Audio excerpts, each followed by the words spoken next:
मनोवैज्ञानिक कौशलों का विकास परिचय। जैसा कि आप पिछली कक्षा में पढ़ चुके हैं कि मनोविज्ञान का प्रारंभ एक अनुप्रयोग या उपदेय उन्मुख विद्या शाखा के रूप में हुआ।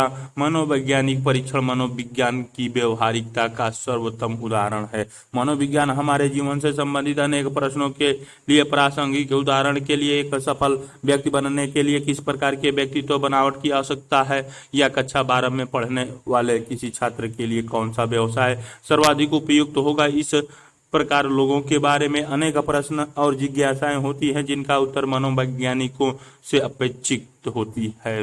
मनोविज्ञान की अनुप्रयोग संबंधी दो प्रकार की छवियां हैं। पहली एक सेवा उन्मुख विद्या शाखा के रूप में एवं दूसरी एक वैज्ञानिक विधि प्रेरित अनुसंधान विद्या शाखा के रूप में। ये दोनों छवियां एक दूसरे से संबंध है, जिनको अलग करके देखना संभव नहीं है। यहाँ यह जानना आवश्यक है कि कुछ ऐसे कारक हैं जो मनोवैज्ञानिक को अनुप्रयोग उन्मुख बनाने में अपना योगदान देते हैं। प्रथम, मनोवैज्ञानिकों ने यह पाया कि अतीत एवं वर्तमान दोनों में व्यक्ति, समूह, समाज एवं संगठनों द्वारा अनुभव किए जाने वाली अनेक समस्याओं के समाधान के लिए कुछ मनोवैज्ञानिक सिद्धांतों को समझना आवश्यक है। जैसे जैसे समाज एवं व्यक्तियों के द्वारा अनुभव किए जाने वाली समस्याओं की तीव्रता और गंभीर बढ़ी, वैसे ही मनोविज्ञानियों ने उनके समाधान के ठोस उपाय भी प्रस्तुत किए। उदाहरण के लिए, किशोरों में आत्महत्या और अवसाद की बढ़ती प्रवृत्ति एक ऐसी ही समस्या है जिसमें किशोरावस्था के विकास से संबंधित मनोवैज्ञानिक ज्ञान का उपयोग इस घटना को समझने में किया जाता है। कुछ युक्तियों का विकास किया गया है ताकि जीवन के आरंभिक वर्षों में इससे ग्रसित किशोरों की सहायता की जा सके। दूसरा कारण यह है कि मनोवैज्ञानिकों की विशेषज्ञता को अत्यंत महत्वपूर्ण समझा जाने लगा है। पिछले कुछ वर्षों में मनोविज्ञान की मांग और स्वीकृति समाज में एक व्यवसाय के रूप में अच्छे से स्थापित हो रही है। समाज के अनेक वर्गों में मनोवैज्ञानिक ज्ञान को अपने अनेक मूल क्रियाकलापों में समाकलित करने की प्रवृत्ति बढ़ रही है। इसको प्रमुखता से सेना में, शिक्षा के क्षेत्र में, जहां कुछ राज्यों के विद्यालयों में प्रशिक्षित परामर्शदाता रखना अनिवार्य कर दिया गया है। इसी प्रकार प्रबंधन के क्षेत्र में मनोवैज्ञानिकों की मदद ली जा रही है। कर्मचारी भर्ती में, कर्मचारी व्यवहार मूल्यांकन में तथा कार्य संबंधी दबाव के प्रबंधन में, स्वास्थ्य संबंधी समस्याओं के प्रबंधन में। हाल में इनको खेल के क्षेत्रों में भी प्रयुक्त किया जा रहा है। ये सिर्फ कुछ क्षेत्रों तक ही सीमित नहीं है, बल्कि जीवन के समस्त क्षेत्रों में मनोवैज्ञानिकों की मदद की आवश्यकता अनुभव की जा रही है। अनुप्रयुक्त मनोवैज्ञानिक के सभी क्षेत्रों में मानव स्वभाव एवं विभिन्न स्थितियों में मनोवैज्ञानिकों की भूमिका के बारे में आधारभूत मान्यताएं प्राप्त समान है। सामान्यतः यह माना जाता है कि मनोवैज्ञानिकों की अभिरुचि लोगों के स्वभाव, उनकी योग्यता और व्यवहार में होती है। किसी भी क्षेत्र के मनोवैज्ञानिकों से यह आवश्यक अपेक्षा की जाती है कि वह दूसरे लोगों में अभिरुचि लेगा एवं अपने विषय से प्राप्त ज्ञान का उपयोग उनकी मदद करने में करेगा। एक मनोवैज्ञानिक सेवार्थी के इतिवृत्त को प्राप्त करने में, उसके समाज, सांस्कृतिक परिवेश में, उसके व्यक्तित्व मूल्यांकन तथा अन्य महत्वपूर्ण विमाओं में सक्रिय अभिरुचि लेता है। यहाँ आप सोच सकते हैं कि सेवार्थी कोई विशेष पद है जिसका उपयोग नैदानिक या परामर्श की स्थिति में किया जाता है। मनोवैज्ञानिक में सेवार्थी क्लाइंट वह व्यक्ति, समूह, संगठन है जो स्वयं ही अपनी किसी समस्या के समाधान में मनोवैज्ञानिकों में मदद, निर्देशन या हस्तक्षेप प्राप्त करना चाहता है। कौशल, स्किल पदों की प्रवीणता, दक्षता या निपुणता के रूप में परिभाषित किया जा सकता है, जिसका अर्जन या विकास प्रशिक्षण अनुभव के द्वारा किया जा सकता है। वेबस्टर शब्दकोश ने इसके उन गुणों को स्वतीकरण के रूप में परिभाषित किया है जिससे कुछ किया जाता है या दूसरों से करवाया जाता है। अमेरिकी मनोवैज्ञानिक संघ 1973 ने एक कार्यदल गठित किया जिसका उद्देश्य था कि उन कौशलों की पहचान करना जो व्यावसायिक मनोवैज्ञानिकों के लिए आवश्यक हो। इस कार्यदल ने कौशलों के तीन समुच्चयों की संतुष्टि या अनुशंसा की। ये है व्यक्तिगत भिन्नताओं का मूल्यांकन, व्यवहार परिष्करण कौशल तथा परामर्श एवं निर्देशन कौशल। इन्हीं कौशलों और क्षमताओं की पहचान एवं उपयोग ने अनुप्रयुक्त मनोवैज्ञानिक के अभ्यास की नींव को सकारात्मक मजबूती प्रदान की। कोई व्यक्ति एक व्यावसायिक मनोवैज्ञानिक के रूप में कैसे विकसित हो सकता है? एक प्रभावी मनोवैज्ञानिक के रूप में विकास, अधिकतर लोग सोचते हैं कि वे किसी न किसी प्रकार के मनोवैज्ञानिक हैं। हम अक्सर बुद्धिहीनता, मनोग्रंथि अनन्यता, संकट, मानसिक बाधाओं, अभिवृत्ति, दबाव, संप्रेषण बाधाओं के बारे में बातें करते हैं। सामान्यतः इन पदों का परिचय लोगों के लोकप्रिय लेखन तथा जनसंचार के माध्यम से होता है। मानव व्यवहार के बारे में कई प्रकार के सामान्य बुद्धि के पद लोग अपने जीवन से जुड़ी प्रक्रियाओं से सीख लेते हैं। मानव व्यवहार से जुड़ी कुछ नियमितताओं के अनुभव के आधार पर उनके बारे में सामान्यीकरण किया जाता है। इस प्रकार का दैनिक अव्यवसायी शौकिया मनोवैज्ञानिक अक्सर उल्टा अवसर डालता है, कभी कभी तो अत्यंत भयावह हो सकता है। अभी भी यह प्रश्न बना हुआ है कि एक कूट मनोवैज्ञानिक को वास्तविक मनोवैज्ञानिक से कैसे अलग करें।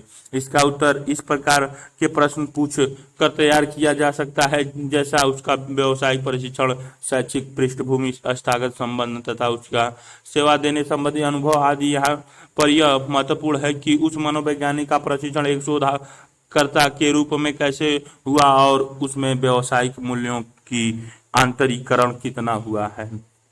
अब इस बात को माना जा रहा है कि मनोवैज्ञानिकों द्वारा प्रयुक्त उपकरण का ज्ञान, उनसे जुड़ी विधियां या एवं सिद्धांत मनोवैज्ञानिक विशेषज्ञता प्राप्त करने के लिए आवश्यक है। उदाहरण के लिए एक व्यावसायिक मनोवैज्ञानिक समस्या का निराकरण मनोवैज्ञानिक स्तर पर करता है। वे अपनी समस्याओं को प्रयोगशाला या क्षेत्र में ले जाकर प्रशिक्षण करके उत्तर प्राप्त करने का प्रयास करते हैं। वे अपने प्रश्नों का उत्तर गणितीय संभाव्यताओं के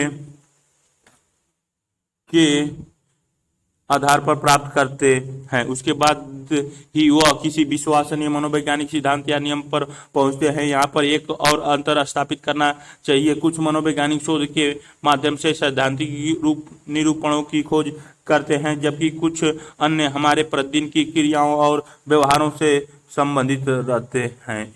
हमें दोनों प्रकार की मनोवैज्ञानिकों की जरूरत है। हमें कुछ ऐसे मनोवैज्ञानिक चाहिए जो सिद्धांतों का विकास करें, जबकि कुछ दूसरे उनका उपयोग मानव समस्याओं के समाधान के लिए करें। यहाँ यह जानना महत्वपूर्ण है कि शोध कौशलों के अलावा एक मनोवैज्ञानिक के लिए वे कौन सी क्षमताएं हैं जो आवश्यक है। कुछ दशाएं और क्षमताएं ऐसी हैं जो मनोवैज्ञानिकों ने के लिए अंतर्राष्ट्रीय स्तर पर आवश्यक मानी जा रही हैं। इसके अंतर्गत ज्ञान के वे क्षेत्र आते हैं जिसको शिक्षा और प्रशिक्षण पूरा करने के बाद व्यवसाय में आने से पूर्व किसी मनोवैज्ञानिक को जानना चाहिए। ये शिक्षकों, अभ्यास करने वाले एवं शोध करने वाले वो सभी के लिए जरूरी है जो छात्रों से, व्यापार से, उद्योग से और बेहतर समुदाय के साथ परामर्शन की भूमिकाओं में होते हैं। यह माना जा रहा है कि मनोवैज्ञानिक में क्षमताओं को विकसित करना, उनको अमल में लाना और उनका मापन करना कठिन है, क्योंकि विशिष्ट पहचान और मूल्यांकन की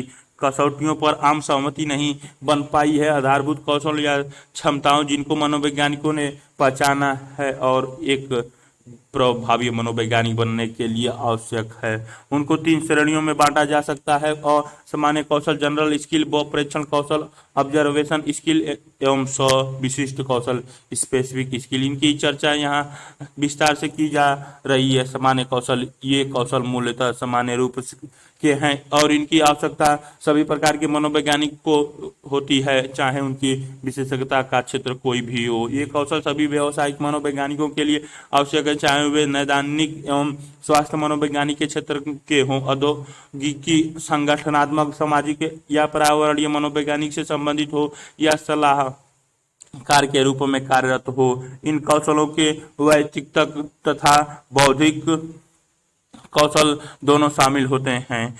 यहाँ यह अपेक्षा की जाती है कि किसी भी प्रकार की व्यावसायिक प्रशिक्षण, चाहे नैदानिक या संगठनात्मक हो, उन विद्यार्थियों को नहीं दिया जाना चाहिए जिनमें इन कौशलों का अभाव हो। एक बार इन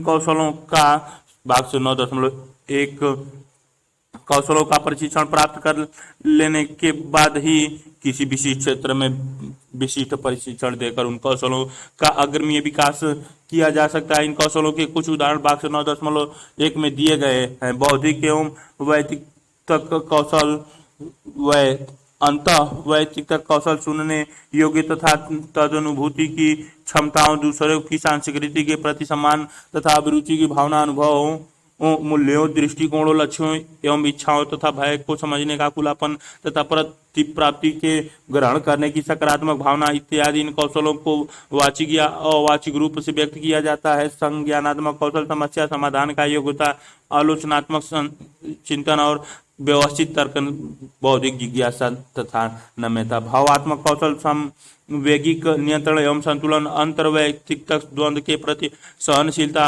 अनिश्चितताओं और अस्पष्टताओं के प्रति सहनशीलता।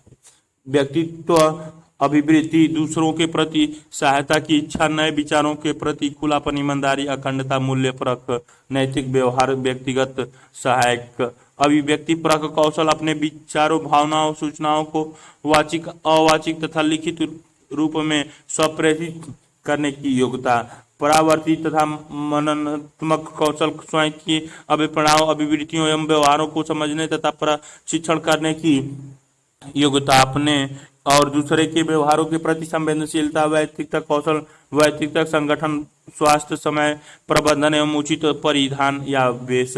विविधताओं के प्रति संवेदनशीलता, व्यक्तिगत एवं सांस्कृतिक भिन्नताएं, आत्म का ज्ञान, अपनी अभिवृत्ति, मूल्यों और उससे जुड़ी समस्याएं तथा क्षमताओं। जब कोई व्यक्ति व्यावसायिक माहौल में विविध प्रकार के लोगों के साथ काम करता है, विभिन्न स्थितियों में व्यक्तिगत या सांस्कृतिक विविधताओं के स्वरूप या प्रभाव का ज्ञान, विविध पृष्ठभूमि के लोगों के साथ मूल्यांकन, उपचार तथा परामर्शन के दौरान जिम्मेदारी भरा आचरण, भिन्न सांस्कृतिक मानकों और विश्वासों के प्रति सम्मान एवं प्रशंसा की भावना, अपनी वरीयताओं तथा अधिमान्यताओं तथा अपने समूह के प्रति संवेदनशीलता। सांस्कृतिक विश्वासों में विविधता को प्रोत्साहित एवं सकारात्मक जीवन परिणामों के प्रति सम्मान की भावना। प्रेक्षण कौशल, मनोवैज्ञानिक चाहे शोध कर रहे हों या क्षेत्र में व्यवसाय कर रहे हों, वे ज्यादातर समय सावधानी पूर्वक सुनने, ध्यान देने और प्रेक्षण करने का काम करते हैं। वे अपनी समस्त संवेदनाओं का उपयोग देखने, सुनने, सूंघने, स्वाद लेने या स्पर्श करने में करते हैं। इस प्रकार मनोवैज्ञानिक एक उस उपकरण की तरह है जो अपने परिवेश की समस्त सूचनाओं का शोषण कर लेते हैं। आप प्रेक्षण के बारे में पहले ही कक्षा 11 में पढ़ चुके हैं, इसीलिए इस वर्ष हम प्रेक्षण कौशलों के विकास संबंधी पक्षों पर अधिक ध्यान देंगे। एक मनोवैज्ञानिक अपने परिवेश, जिनमें घटनाएं एवं व्यक्ति दोनों शामिल हैं, के विभिन्न पहलुओं के बारे में प्रेक्षण करता है। प्रारंभ में एक मनोवैज्ञानिक अपने चारों ओर के वातावरण का सावधानी पूर्वक निरीक्षण करता है तथा भौतिक स्थितियों को जानने की चेष्टा करता है, जैसे वह फर्श के रंग या छत की बनावट, खिड़कियों, दरवाजों के आकार, प्रकाश की व्यवस्था, कला चित्र, पेंटिंग या मूर्ति शिल्प पर भी ध्यान देते हैं। ये छोटे, सूक्ष्म तथा अप्रासंगिक से दिखने वाले संकेत मानव व्यवहार को प्रभावित करते हैं। इसी कारण मनोवैज्ञानिक परिवेश के इन संकेतों पर ध्यान देते हैं। भौतिक परिवेश के इन पहलुओं के अलग एक एवं मनोवैज्ञानिक व्यक्तियों एवं उनके व्यवहारों का भी परीक्षण करता है। इसमें उसकी जननांकीय विशेषताएं जैसे आयु, लिंग, कद इत्यादि, दूसरों से व्यवहार करने या संबंध स्थापित करने के तरीके, दूसरों की उपस्थिति में व्यवहार का स्वरूप आदि शामिल हो सकते हैं। इन सभी पक्षों का मनोवैज्ञानिक एक अभिलेख या रिकॉर्ड तैयार करता है, जिससे परीक्षण की प्रक्रिया में कुछ महत्वपूर्ण एवं सार्थक पक्षों को समझा जा सके। धैर्यपूर्वक परीक्षण करना, अपने भौतिक परिवेश को निकट से देखना, जिससे क्या, कौन, कैसे, कहाँ और कब को समझा जा सके। लोगों की प्रतिक्रियाओं, संवेगों और अभिप्रेरणाओं के प्रति जागरूक रहना, उन प्रश्नों को पूछना जिनका उत्तर परीक्षण करते समय पाया जा सके। स्वयं को उपस्थित रखना, अपने बारे में सूचना देना यदि पूछा जाए। एक आशावादी कौतूहल या जिज्ञासा से परीक्षण करें और नैतिक आचरण करें। प्रेक्षण के दौरान लोगों की निजता के मानकों का पालन करें, उनसे प्राप्त सूचनाओं को किसी को भी न बताएं। इसका ध्यान रखें। आप प्रेक्षण के दो प्रमुख उपागम से पहले ही परिचित हो चुके हैं, ये है प्राकृतिकवादी प्रेक्षण तथा सहभागी प्रेक्षण। आइए इसके बारे में कौशल विकसित करने की जानकारी लेते हैं। प्राकृतिकवादी प्रेक्षण नेचुरलिस्टिक ऑब्जर्वेशन एक प्राथमिक तरीका है जिससे हम सीखते हैं कि लोग भिन्न स्थितियों में कैसे व्यवहार करते हैं। मान लीजिए आप जानना चाहते हैं कि जब कोई कंपनी अपने उत्पाद में भारी छूट की घोषणा करती है तो उसकी प्रतिक्रिया स्वरूप लोग शॉपिंग मॉल जाने पर कैसा व्यवहार करते हैं। उनके लिए आप एक शॉपिंग मॉल में जा सकते हैं जहां इन छूट वाली वस्तुओं को प्रदर्शित किया गया है। क्रमबद्ध ढंग से आप परीक्षण कर सकते हैं कि लोग खरीदारी से पहले या बाद में क्या कहते हैं या करते हैं। उनके तुलनात्मक अध्ययन से वहाँ क्या हो रहा है इस बारे में रुचिकर सूझ बना सकती है। सहभागी परीक्षण पार्टिसिपेंट ऑब्जर्वेशन प्राकृतिकवादी परीक्षण का ही एक प्रकार है। इसमें प्रेक्षण की प्रक्रिया में एक सक्रिय सदस्य के रूप में संलग्न होता है। इसके लिए वह उस स्थिति में स्वयं भी सम्मिलित हो सकता है जहां प्रेक्षण करना है। उदाहरण के लिए ऊपर दी गई समस्या में एक प्रेक्षणकर्ता उसी शॉपिंग मॉल की दुकान में कालिक नौकरी लेकर अंदर का व्यक्ति बनकर ग्राहकों के व्यवहार में विभिन्नताओं का परीक्षण कर सकता है। इस तकनीकी का मानव शास्त्री बहुत तेजता से उपयोग करते हैं, जिनका उद्देश्य होता है कि उस सामाजिक व्यवस्था का प्रथम तय दृष्टि से एक परिप्रेक्ष्य विकसित कर सके जो एक बाहरी व्यक्ति को सामान्यतः उपलब्ध नहीं होता है। प्रेक्षण के लाभ एवं हानि। इसका प्रमुख लाभ यह है कि यह प्राकृतिक या स्वाभाविक स्थिति में व्यवहार को देखने और अध्ययन करने का अवसर देता है। बाहर के लोगों को या उस स्थिति में रहने वाले लोगों को प्रेक्षण के लिए प्रशिक्षण दिया जा सकता है कि अगला 9.1 अपने अंतर्वैयक्तिक कौशल का मूल्यांकन निम्नलिखित पक्षों के संदर्भ में आप अपना वर्णन किस प्रकार करेंगे, इसको एक कागज पर लिखिए। मित्रवत मन स्थिति, हास्य भावना, जीवन वृत्ति, अभिप्राय, समूह एवं टीम में काम करने की योग्यता, स्वतंत्रता या स्वाधीनता, दूसरों द्वारा स्वीकार किए जाने की इच्छा, अनुशासन। 3 से 5 सदस्यों का एक समूह बनाइए। प्रत्येक समूह सदस्य का उपरोक्त बीमाओं पर मूल्यांकन कीजिए। प्रत्येक सदस्य विश्लेषण करके बताए कि इन बीमाओं पर उसके आत्म परीक्षण तथा दूसरों की उसके प्रति जो प्रत्यक्षण है उनमें क्या समानताएं एवं भिन्नताएं है। इसकी एक कमी यह है कि परीक्षण करने की अभिनति या पूर्वाग्रह की भावना आ जाती है, क्योंकि प्रेक्षक या प्रेक्षित की भावना इसको प्रभावित कर देती है। किसी दी गई परिस्थिति में दिन क्रियाएं नित्य कर्म रूटीन की तरह होती हैं जो अक्सर प्रेक्षक की दृष्टि से चूक जाती हैं। दूसरी सभ्यता कमी यह है कि वास्तविक व्यवहार और दूसरों की अनुक्रियाएं प्रेक्षक की उपस्थिति से प्रभावित हो सकती है। इस प्रकार प्रेक्षण का उद्देश्य पराजित हो सकता है। विशिष्ट कौशल। ये कौशल मनोवैज्ञानिक सेवाओं के क्षेत्र के मूल आधारभूत कौशल है। उदाहरण के लिए नैदानिक स्थितियों में कार्य करने वाले मनोवैज्ञानिकों के लिए आवश्यक है कि वे चिकित्सा परक हस्तक्षेप की तकनीकों, मनोवैज्ञानिक मूल्यांकन एवं परामर्श में प्रशिक्षण प्राप्त करें। इस प्रकार संगठनात्मक मनोवैज्ञानिक जो संगठन के क्षेत्र में काम करते हैं उनको भी शोध कौशलों के अलावा मूल्यांकन, सुगमीकरण, परामर्शन तथा व्यवहार परक कौशलों की आवश्यकता होती है, जिससे वे व्यक्ति, समूहों, टीमों और संगठनों के विकास की प्रक्रिया को समझ सके या समझने में मदद कर सके। यद्यपि विशिष्ट कौशलों और स्वक्षमताओं की आवश्यकता विशिष्ट व्यावसायिक प्रकारों के लिए होती है, फिर भी इन कौशलों में एक प्रकार का अतिव्यापन होता है, अर्थात ये कौशल एक दूसरे से जुड़े होते हैं। ये किसी क्षेत्र के लिए अनन्य नहीं होते। प्रासंगिक विशिष्ट कौशलों और स्वक्षमताओं को निम्न रूप में वर्गीकृत किया जा सकता है। स्वप्रेषण कौशल, वाचन, सक्रिय श्रवण, शरीर भाषा या अवाचिक कौशल, मनोवैज्ञानिक प्रशिक्षण कौशल, साक्षात्कार कौशल, परामर्श कौशल, तदनुभूति, सकारात्मक आदर, प्रामाणिकता, स्वप्रेषण कौशल।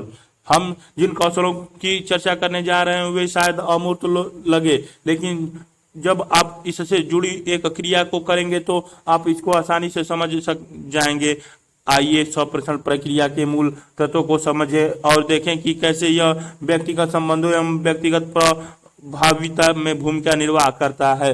प्रभावी स्वप्रेषण को सीखना मात्र एक अकादमिक क्रिया नहीं है, यह जीवन में सफलता पाने के लिए सर्वाधिक महत्वपूर्ण कौशल है। इस कक्षा में भी आपकी सफलता आपकी स्वप्रेषण योग्यता पर निर्भर करती है। उदाहरण के लिए, अच्छा करने के लिए आपको प्रश्न पूछना आना चाहिए, उत्तर देना आना चाहिए, विचारों का सारांश बनाना आना चाहिए, तथ्यों को मतों ओपिनियंस से अलग करना आना चाहिए तथा अपने समकक्षियों एवं अध्यापकों से प्रभावी ढंग से अंतःक्रिया करना आना चाहिए। इसके लिए आपको श्रवण कौशल की आवश्यकता भी होगी ताकि कक्षा में प्रस्तुत सूचनाओं को समग्र रूप से वाचिक एवं अवाचिक दोनों रूप में समझ सकें। आपका प्रस्तुतिकरण कौशल अच्छा होना चाहिए ताकि आप कक्षा में दी गई परियोजनाएं संबंधी रिपोर्ट को अच्छी तरह प्रस्तुत कर सकें। स्वप्रेषण प्रक्रिया से हमारा तात्पर्य क्या है? यह कहा जा सकता है कि स्वप्रेषण एक सचेतन या अचेतन स्वाभिप्राय और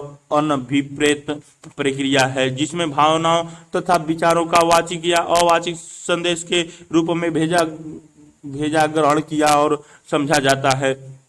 स्वप्रेषण की विशेषताओं को बॉक्स 9.2 में रेखांकित किया गया है। हमारी स्वप्रेषण प्रक्रिया आकस्मिक, बिना किसी आशय के अभिव्यक्ति परक, व्यक्ति की संवेगी स्थिति से जुड़ी या वाक्य पटुक स्वप्रेषक के विशिष्ट लक्ष्यों से जुड़ी हो सकती हैं।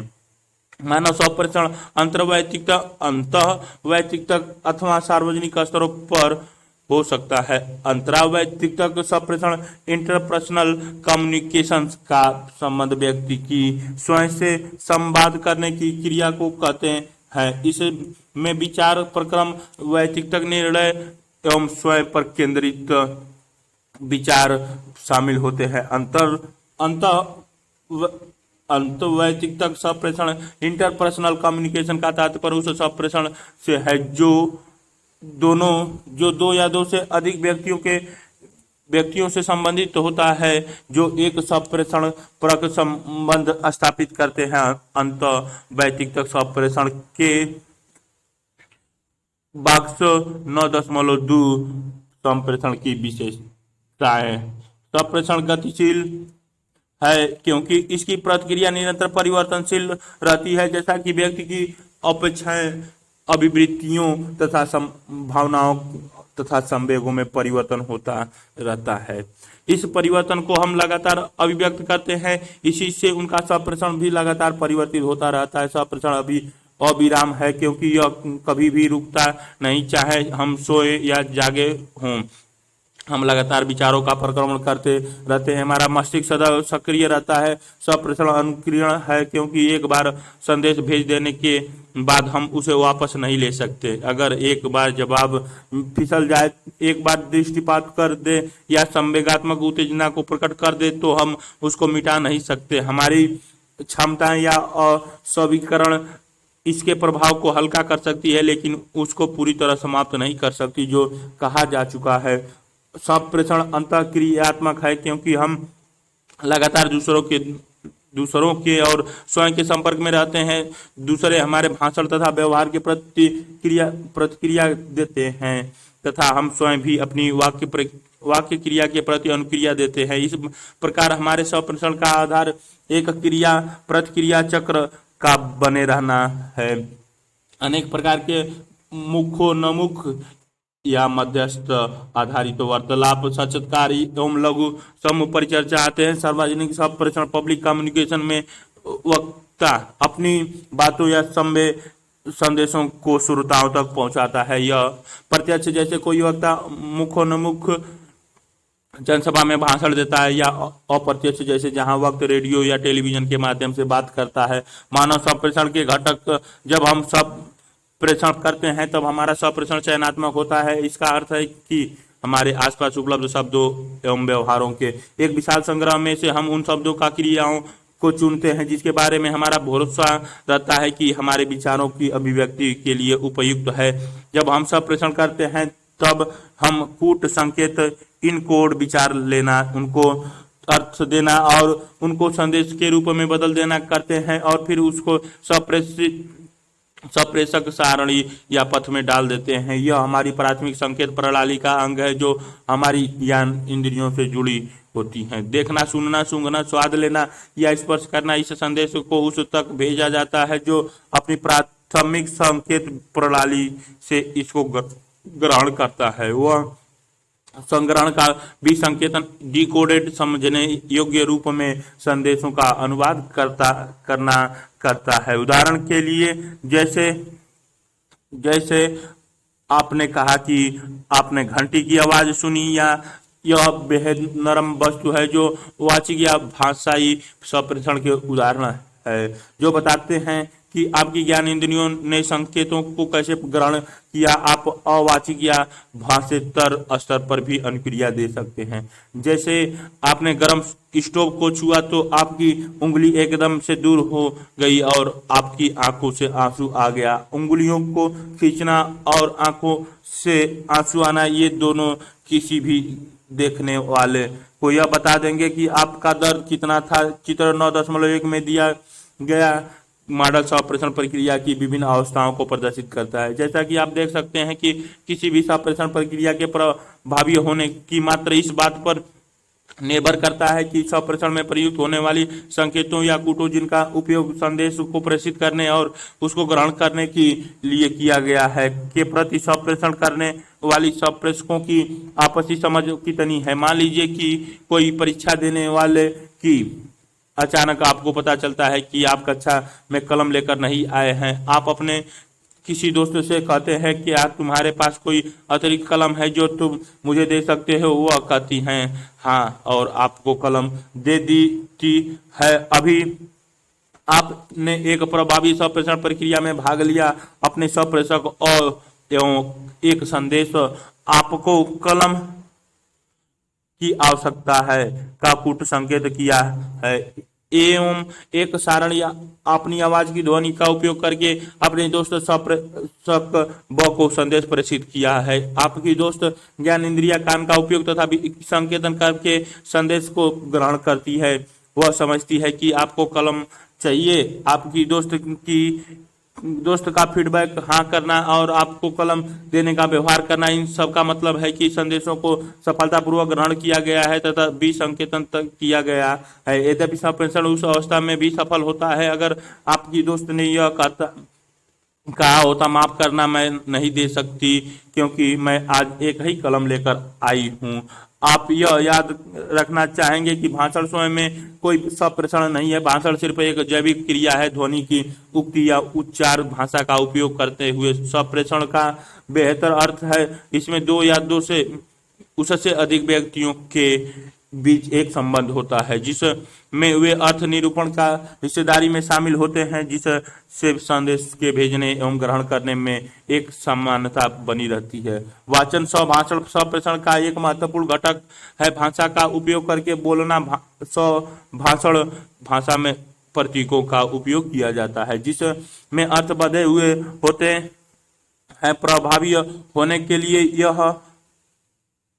यह आवश्यक है कि संप्रेषक भाषा का सही उपयोग करना जानता है क्योंकि भाषा प्रतीकात्मक होती है। इसीलिए जहां तक संभव हो शब्द का उपयोग स्पष्ट या परिशुद्ध होना चाहिए। संप्रेषण किसी संदर्भ के अंतर्गत घटित होता है, इसलिए दूसरों के संदर्भ के आधार को भी ध्यान में रखने की आवश्यकता होती है। इसका अर्थ है प्रेषक जिस संदर्भ से संदेश प्रेषित कर रहा है उसके प्रति जानकारी होनी चाहिए, साथ ही उस संदर्भ की व्याख्या की हिस्सेदारी आवश्यक है। अगर नहीं तो अपनी शब्दावली स्तर एवं शब्दों के चयन को सुनने वाले के अनुरूप स्तर पर लाना पड़ता है। याद रहे किसी सांस्कृतिक विशिष्ट या क्षेत्र अनुरूप भाषा तथा शब्दों की अभिव्यक्ति कभी कभी संप्रेषण की प्रभाविता में बाधा बन जाती है। श्रवण एक महत्वपूर्ण कौशल है जिसका उपयोग हम प्रतिदिन करते हैं।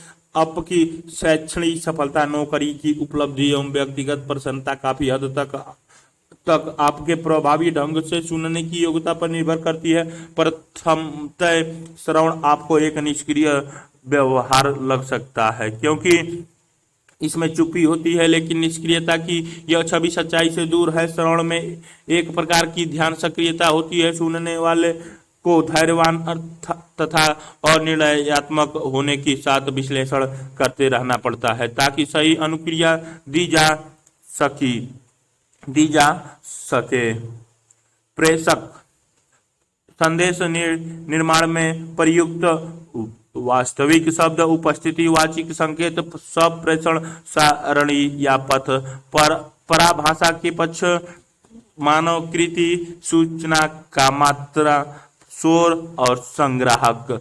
मूल संप्रेषण की प्रक्रिया चित्र 9.1 में प्रदर्शित की गई है। सुनना हियरिंग तथा श्रवण लिसनिंग वास्तव में एक नहीं है। सुनना एक जैविक क्रिया है जिसमें संवेदी सारणियों के द्वारा संदेश का अधिग्रहण शामिल होता है। यह श्रवण का एक आंशिक पक्ष है जिसमें अभिग्रहण ध्यान अर्थ का आरोपण तथा श्रवणकर्ता को संदेश के प्रति अनुक्रिया आदि शामिल होते हैं। अभिग्रहण श्रवण प्रक्रिया का प्रारंभिक चरण उद्दीपक या संदेश का अभिग्रहण करना। ये संदेश श्रवण योग्य और दृश्य दिखाई देने योग्य हो सकता है। श्रवण प्रक्रिया कुछ जटिल शारीरिक अंतःक्रियाओं पर आधारित होती हैं जिसमें कान तथा मस्तिष्क की भूमिका होती है। श्रवण तंत्र के अलावा कुछ लोग अपनी दृष्टि प्रणाली से भी श्रवण करते हैं। वे किसी व्यक्ति की मुख्य अभिव्यक्ति भंगिमा मुद्रा गति एवं रूप रंग का प्रेक्षण करते हैं जिससे अंत महत्वपूर्ण संकेत प्राप्त होते हैं और जिनको मात्र संदेश के वाचिक अंश के श्रवण से नहीं समझा जा सकता है। ध्यान एक बार जब उद्दीपक जैसे एक शब्द या दृष्टि संकेत या दोनों ग्रहण किए जाते हैं तो वे मानव प्रक्रमण तंत्र की ध्यान अवस्था पर पहुंचते हैं। इस अवस्था में अनेक उद्दीपक पश्चिमगमन की आवश्यकता अवस्था में आ जाते हैं ताकि हम विशिष्ट शब्दों या दृश्य प्रतीकों पर पूरा ध्यान दे सके। सामान्यतः हमारा ध्यान हम जो सुन रहे हैं और समझ रहे हैं उनके बीच बटा रहता है या हमारे आसपास जो कुछ घटित हो रहा है उसमें उलझा रहता है। मान लीजिए कि आप कोई सिनेमा देख रहे हैं। आपके सामने बैठा व्यक्ति अपने बगल में बैठे व्यक्ति के साथ लगातार कानाफूसी कर रहा है। सिनेमा घर का ध्वनि तंत्र भी खड़खड़ा रहा है। साथ ही आपको आगे आने वाली परीक्षा के बारे में भी चिंता है। इस तरह से आपका ध्यान अनेक दिशाओं में बट रहा रहता है। विभक्त ध्यान किसी संदेश या संकेत को ग्रहण करना कठिन बना देता है। पुनर्वाक्य विन्यास आपको कैसे पता चलेगा कि कोई श्रवण कर रहा है कि नहीं। आप उससे पूछिए कि आपने जो कहा वह उसको फिर से कहे। ऐसा करने वाले व्यक्ति आपके शब्द को एकदम से नहीं दोहरा सकता। वह मूलतः अपनी समझ से आपकी बातों या विचारों को पुनर्कथित करता है।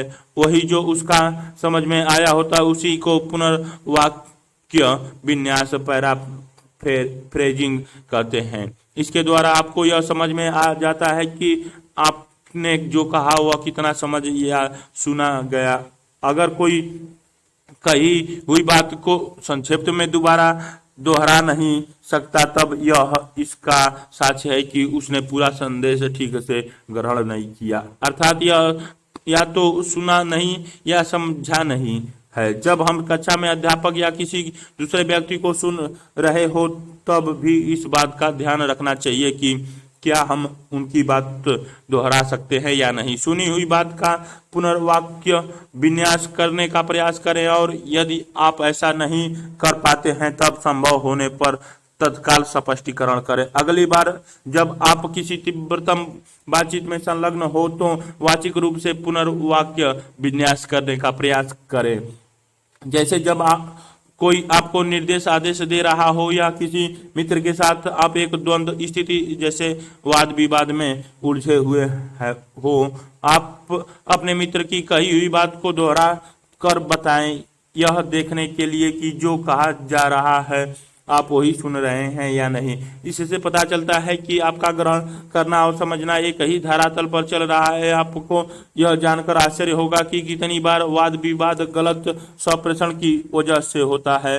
अर्थ का रोपण किसी भी उद्दीपक को ग्रहण करने के बाद आप उसको हम एक पूर्व निर्धारित श्रेणी में रखते हैं। इस उस श्रेणी का विकास भाषा के सीखने के साथ ही जुड़ा रहता है। हम उन मानसिक श्रेणियों को विकसित करते हैं जिनके द्वारा प्राप्त संदेशों की व्याख्या की जाती है। उदाहरण के लिए हमारी श्रेणीकरण प्रणाली ने पनीर शब्द को एक दुग्ध उत्पादक के रूप में श्रेणीबद्ध कर रखा है, जिसका एक खास स्वाद है, रंग है, जिसके द्वारा हम पनीर शब्द का उपयोग सही अर्थ में कर पाते हैं। श्रवण में संस्कृति की भूमिका मस्तिष्क की तरह हम जिस संस्कृति में पलते बढ़ते हैं वह भी हमारी श्रवण एवं सीखने की योग्यताओं को प्रभावित करती हैं। एशियाई संस्कृति जैसे कि भारत में जब बड़े या वरिष्ठ लोग संदेश देते हैं तब उसको शांत संप्रेषक की तरह ग्रहण किया जाता है। कुछ संस्कृतियों में ध्यान को नियंत्रित करने पर ध्यान दिया जाता है। उदाहरण के लिए बौद्ध दर्शन में एक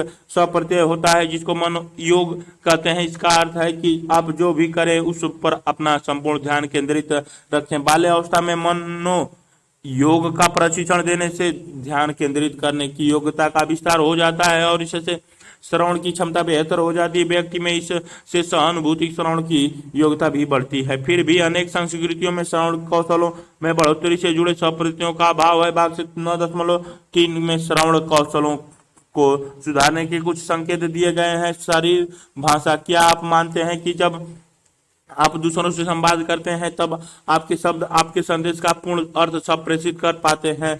अगर आपका उत्तर हाँ में है तब आप गलत हैं।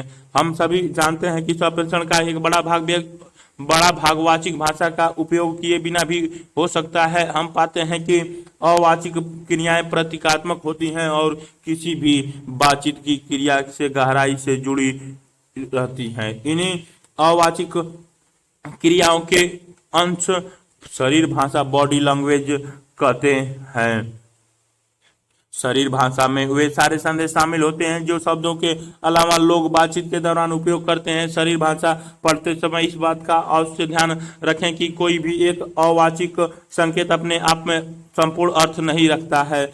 इसमें हाव भाव, भंगिमा, शरीर की बनावट, नेत्र संपर्क, शरीर की गति, पोशाक, शैली जैसे कारक शामिल होते हैं और इसको एक गुच्छा क्लस्टर के रूप में समझना पड़ता है। साथ ही वाचिक संप्रेषण में अवाचिक संकेतों के अनेक अर्थ हो सकते हैं। उदाहरण के लिए सीने पर एक दूसरे पर रखी गई बाहुओं या भुजाओं का अर्थ होता है कि व्यक्ति स्वयं को अलग रखना चाहता है, परंतु अगर सीधी मुद्रा में सीने पर भुजाएं बांधी हो, शरीर की मांसपेशियां तनी हो, जबड़ों की मांसपेशियों में जकड़न और आंखों की मांसपेशियों में सिकुड़न हो तो यह संभवतः क्रोध का संप्रेषण करता है। क्रियाकलाप 9.2 संप्रेषण में अवाचिक व्यवहार का परीक्षण।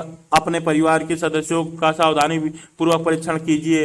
जब वे किसी के साथ बातचीत कर रहे हो तो उनके अवाचिक व्यवहार या शरीर भाषा पर ध्यान दीजिए। इसी प्रकार जब आप अपनी अवाचिक व्यवहार पर ध्यान दीजिए, क्या आपको उनकी और अपनी शरीर भाषा या अवाचिक व्यवहारों में कोई समानता दिखाई देती है? इसको कक्षा में बताइए। श्रवण कौशलों को सुधारने के कुछ संकेत। भाग 9.3 इस बात की पहचान करें कि संप्रेषक और संग्राहक दोनों संप्रेषण को प्रभावित बनाने के लिए समान रूप से जिम्मेदार होते हैं।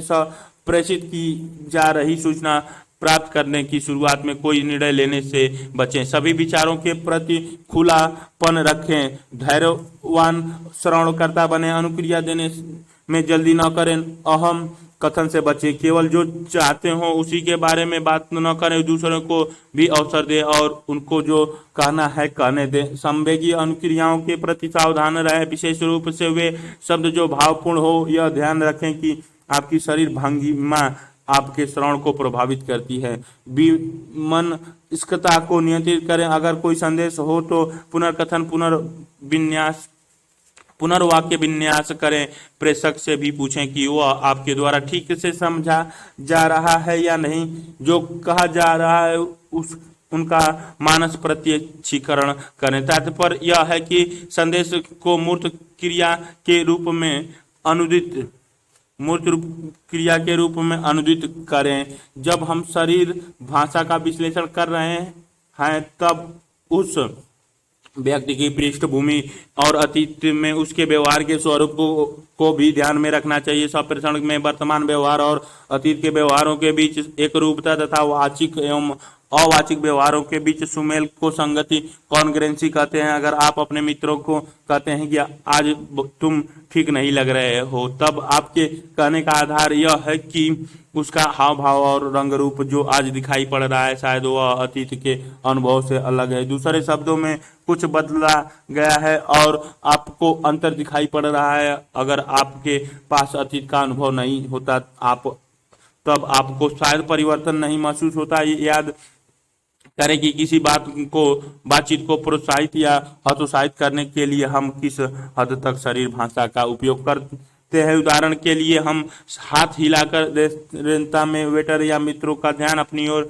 आकर्षित करते हैं, हालांकि बातचीत में हमारी शरीर भाषा बगैर हमारे सचेतन बोध की अभिव्यक्ति होती रहती है। मनोवैज्ञानिक प्रशिक्षण कौशल अब अगला कौशल और क्षमताओं का समुच्चय जिसकी मनोवैज्ञानिकों को आवश्यकता होती है का संबंध मनोवैज्ञानिक के ज्ञान के आधार से है। इसके अंतर्गत मनोवैज्ञानिक मापन, मूल्यांकन तथा व्यक्तियों और समूह, संगठनों तथा समुदायों की समस्या के समाधान के कौशल आते हैं। मनोवैज्ञानिक सदैव से 19वीं सदी में गाल्टन के समय से व्यक्तिगत भिन्नताओं को समझने में अभिरुचि रखते आए हैं। मनोवैज्ञानिक परीक्षण बनाए गए जिनका उपयोग प्रमुखतः सामान्य बुद्धि, व्यक्तित्व विभेदक अभिक्षमताओं, शैक्षिक उपलब्धियों, व्यावसायिक उपयोगिता या अभिरुचि, सामाजिक अभिवृत्तियों तथा विभिन्न अबौद्धिक विशेषताओं के विश्लेषण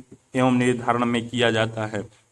मनोवैज्ञानिक प्रशिक्षणों का उपयोग व्यक्तियों की विभिन्नताओं का अध्ययन करने के अलावा समूहों के मनोवैज्ञानिक अध्ययनों के लिए भी किया जाता है। मनोवैज्ञानिक इन परीक्षणों का उपयोग व्यवसाय, लिंग, आयु, शिक्षा, संस्कृति आदि जैसे कारकों के आधार पर उत्पन्न अंतरों के अध्ययन में करते हैं। मनोवैज्ञानिक प्रशिक्षण का उपयोग करते समय वस्तुनिष्ठा,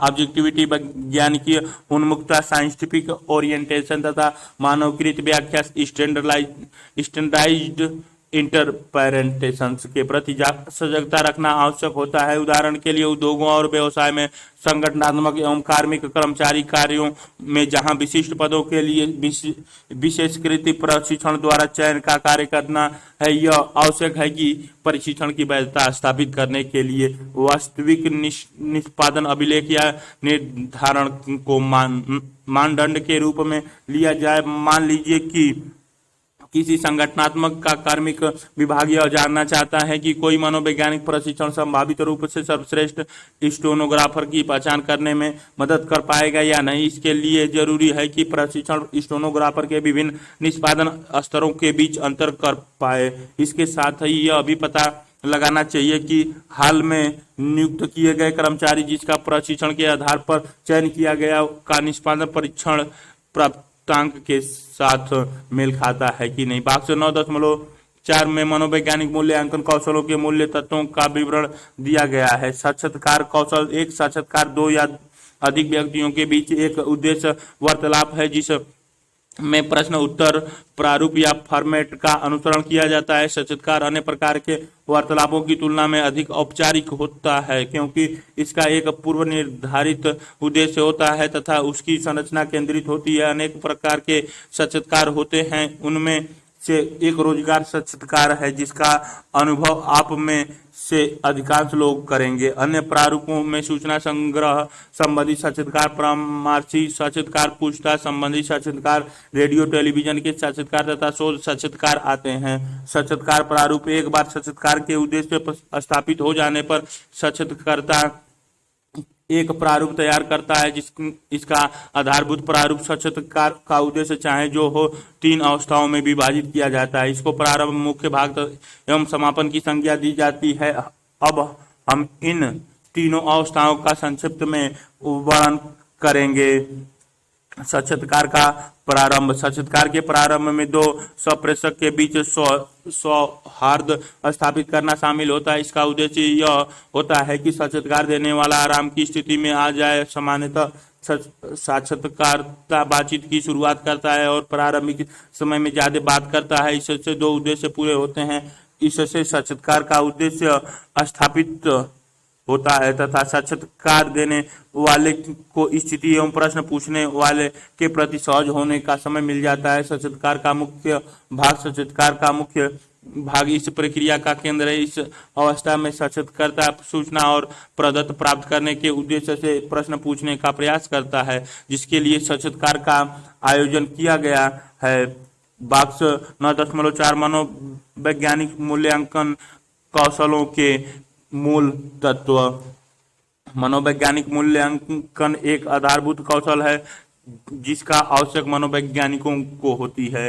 इसमें साक्षात्कार और मनोवैज्ञानिक प्रशिक्षण के द्वारा व्यक्ति का समग्र एवं समाकलित मूल्यांकन ज्ञान शामिल होता है। इसके अंतर्गत मनोवैज्ञानिक सेवाओं के परिणामों का मूल्यांकन भी सम्मिलित होता है। मनोवैज्ञानिक मूल्यांकन के लिए आवश्यक कौशलों में है विविध प्रकार की विधियों एवं माध्यमों से मूल्यांकन करने की योग्यता। इसमें उन तरीकों का ध्यान रखना भी सम्मिलित है जिससे विविध व्यक्तियों, युग्मों, परिवारों एवं समूहों के प्रति सम्मान और अनुक्रियाशीलता की भावना बनी रहे। निर्णय लेने के लिए प्रदत्त संग्रह करते समय एक प्रणालीबद्ध उपागम के उपयोग की योग्यता। मूल्यांकन विधियों के आधारों से जुड़े मनोमितिक मुद्दों का ज्ञान, विभिन्न स्रोतों से प्राप्त पद्धतियों को समाकलित करने से संबंधित मुद्दों की जानकारी रखना, नैदानिक उद्देश्यों के लिए विभिन्न स्रोतों से प्राप्त पद्धतियों को समाकलित करने की योग्यता, निदान के उपयोग एवं निरूपण की योग्यता, जिससे उपलब्ध नैदानिक उपागम की सीमाओं और शक्तियों को समझा जा सके।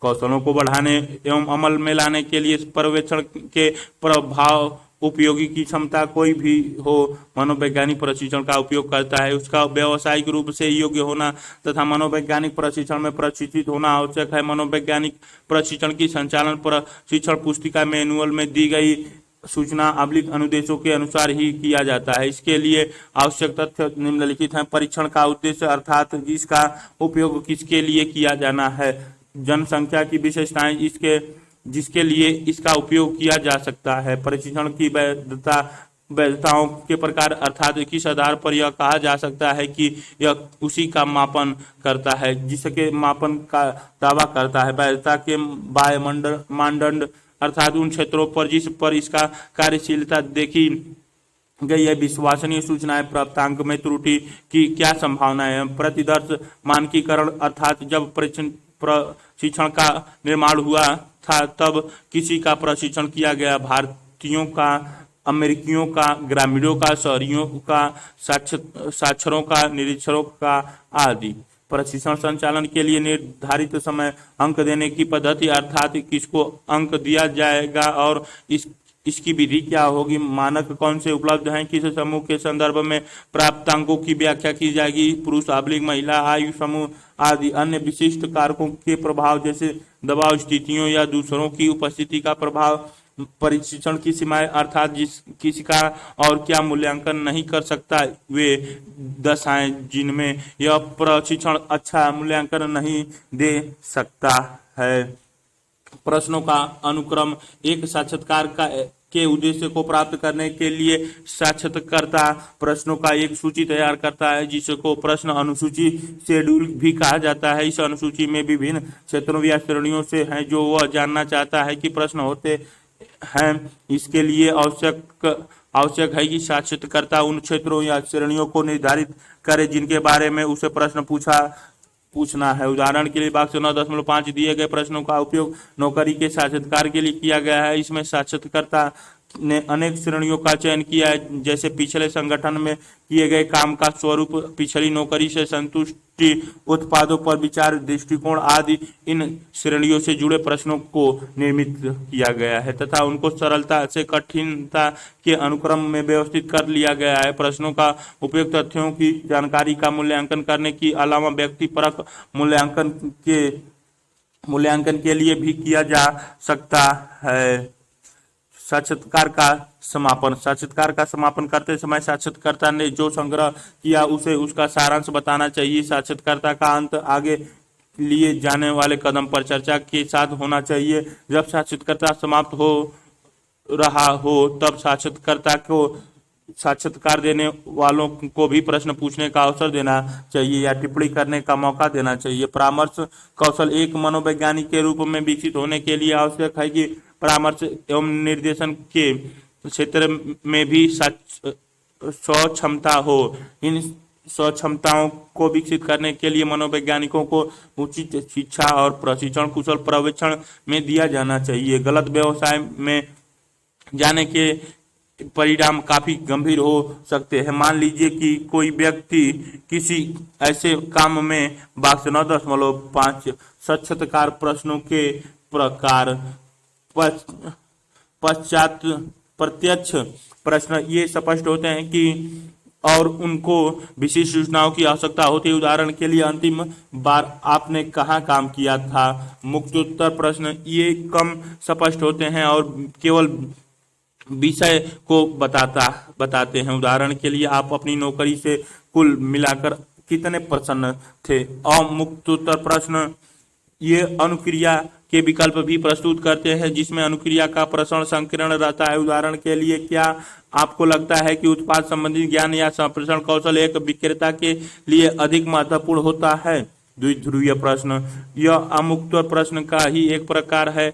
इसमें हाँ नहीं अनुक्रिया अपेक्षित होती है। उदाहरण के लिए, क्या आप इस कंपनी के लिए काम करना चाहेंगे। संकेतक प्रश्न ये किसी विशिष्ट उत्तर के पक्ष में अनुक्रिया को प्रोत्साहन देते हैं। उदाहरण के लिए, क्या आप इस पक्ष में नहीं हैं कि इस कंपनी में अधिकारियों का एक संघ यूनियन बने। दर्पण प्रश्न इनका उद्देश्य होता है कि व्यक्ति ने जो कहा उस पर परावर्तन कर के विचार करें या उसको आगे बढ़ाए। उदाहरण के लिए, आपने कहा कि मैं इतना परिश्रम करता हूं कि मुझे सफलता नहीं मिलती। कृपया बताएं कि ऐसा क्यों होता है। साक्षात्कार प्रश्न के उत्तर देना। अगर आपको प्रश्न समझ में नहीं आया है तो स्पष्टीकरण के लिए पूछिए। अपने उत्तर में प्रश्न का पुनर्कथन करें। एक समय में एक ही प्रश्न का उत्तर दें। नकारात्मक प्रश्नों को सकारात्मक में बदल दे चला जाता है जिसके लिए उसके पास अपेक्षित अभिक्षमता एप्टीट्यूड का अभाव है। तब उसके सामने समायोजन की या निषेधात्मक संवेगों की गंभीर समस्या विकसित हो सकती है। वह हीनता मनोग्रांथि से भी ग्रसित हो सकता है। इन कठिनाइयों को वह दूसरे माध्यमों से प्रेषित कर सकता है। इसके विपरीत अगर कोई ऐसा व्यवसाय चुनता है जिसके लिए उसमें पर्याप्त अनुकूलनशीलता है तब उसको अपने काम से संतुष्टि होगी। इससे उत्पन्न सकारात्मक भावनाएं उसके समग्र जीवन समायोजन पर अच्छा प्रभाव डालेगी। परामर्श भी एक ऐसा ही क्षेत्र है जहां एक व्यक्ति को प्रवेश करने के लिए आत्मनिरीक्षण का आवश्यकता पड़ती है जिसमें वह अपनी अनुकूलता और अपने आधारभूत कौशलों का मूल्यांकन करके देख सके वह इस व्यवसाय के लिए प्रभावी है या नहीं। परामर्श का अर्थ एवं स्वरूप। साक्षात्कार की योजना सेवार्थी एवं परामर्शदाता के व्यवहार का विश्लेषण तथा सेवार्थी के ऊपर पड़ने वाले विकासात्मक प्रभाव के निर्धारण के लिए परामर्श एक प्रणाली प्रस्तुत करता है। इस भाग में हम परामर्श से जुड़े स्वप्रत्यय विधियों एवं कौशलों का विवेचन करेंगे। इसका उद्देश्य है कि कुछ मूर्त योग्यताओं का विकास किया जा सके। एक परामर्शदाता इस बात में अभिरुचि रखता है कि वह सेवार्थी की समस्याओं को उसके दृष्टिकोण और भावनाओं को ध्यान में रखकर समझ सके। इसमें समस्या से जुड़े वास्तविक तथ्य तथा वस्तुनिष्ठ तथ्य कम महत्वपूर्ण होते हैं और यह अधिक महत्वपूर्ण होता है कि सेवार्थी द्वारा स्वीकार की गई भावनाएं कैसी हैं उनको लेकर काम किया जाए। उसमें व्यक्ति तथा वह समस्या को किस प्रकार परिभाषित करता है इसको ध्यान में रखा जाता है। परामर्श में सहायता परक संबंध होता है जिसमें सम्मिलित होता है वह जो मदद चाह रहा है, जो मदद दे रहा है या दोनों का इच्छुक है, जो मदद देने में सक्षम हो या प्रशिक्षित हो और उस स्थिति में हो जहां मदद लेना और देना सहज हो। चित्र 9.2 देखे। परामर्श के निम्नलिखित तत्व उसके सभी प्रमुख सिद्धांत की उपागम में समान होते हैं। पहला, परामर्श में सेवार्थी के विचार भावनाओं एवं क्रियाओं के प्रति अनुक्रिया करना सम्मिलित होता है। परामर्श में सेवार्थी के प्रत्यक्षण एवं भावनाओं की आधारभूत स्वीकृति होती है बिना किसी मूल्यांकन मानकों के। गोपनीयता एवं निजता परामर्श स्थिति के अत्यावश्यक घटक हैं। वे भौतिक स्थितियां जो इसकी गुणवत्ता का संरक्षण करती हैं। महत्वपूर्ण है, परामर्श स्वैच्छिक होता है। यह तभी होता है जब कोई सेवार्थी किसी परामर्शदाता के पास जाता है। एक परामर्शदाता सूचना प्राप्त करने के लिए किसी भी प्रकार का बल प्रयोग नहीं करता है। परामर्शदाता और सेवार्थी दोनों इस प्रक्रिया में वाचिक तथा अवाचिक संदेशों का आदान प्रदान करते हैं। इसी कारण जो मदद चाह रहा है, एक ऐसी स्थिति जिसमें मदद लेने देने की अनुमति हो। परामर्श जो मदद लेने में सक्षम या प्रशिक्षित हो, जो मदद देने में इच्छुक हो। चित्र 9.2 परामर्श प्रक्रिया की आवश्यक तत्व प्रदर्शित किए गए हैं।